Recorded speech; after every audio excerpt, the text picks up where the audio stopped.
I'm a fan of if a governor or any elected official gets up and says, you know what, we need to do this, then maybe laying out a few details.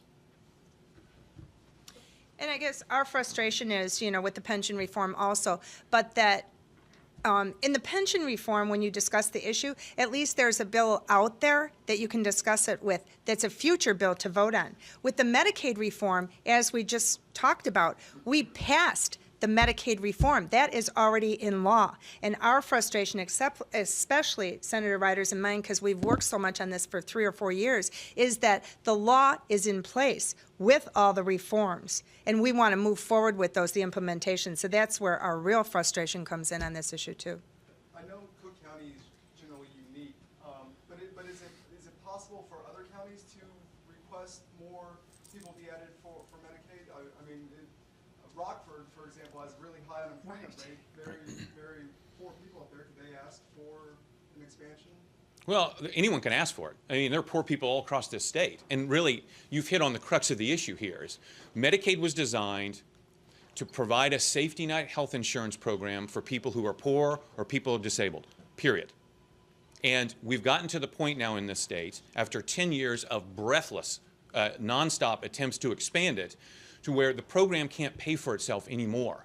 And I mean, this administration makes no bones about its articulated concern for poor people in Illinois. And here's the point where the rhetoric that the administration and the Democrats are putting out doesn't meet the reality of their policies. The more you pile up a backlog of bills in the Medicaid program, the longer that you make providers wait to be paid for their reimbursement, the more providers are going to leave the system and going to say, why would I wait 6 months or a year or under the 5-year projections from the department almost 2 years to get paid for treating this Medicaid patient? Why would I wait? So they drop out of the program, which means those poor people that the governor's articulating his concern about, while they have that Medicaid card, are not going to find a doctor.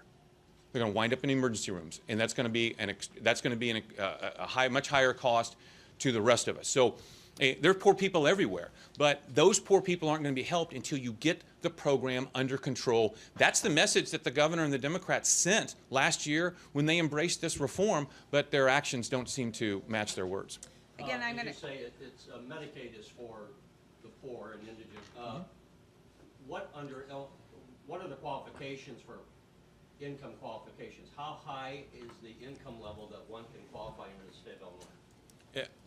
I mean, there are different levels, but I mean, I would roughly programs. 185% of what's called the federal poverty level. And in dollar terms, do we know that? That's the family care program. I don't know the dollar numbers off the top of my head. I apologize. Because I know Governor Blagojevich expanded those greatly, did he not? And then we've not rolled those back.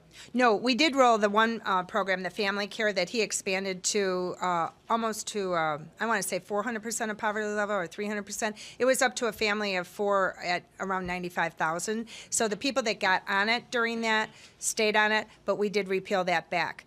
But again, I just want to reiterate that as Senator Ryder said, this program was developed as an insurance program, as a safety net for low-income people. And what's happened is, with the expansion of it, is the largest health insurance program in the state of Illinois, to the tune of the last graph that was given by HFS just last week is talking about in 5 years, it will be $20 billion, okay, of bills. And the extended out cycle would be 1 year and 5 months for every payment if it was extended out like that.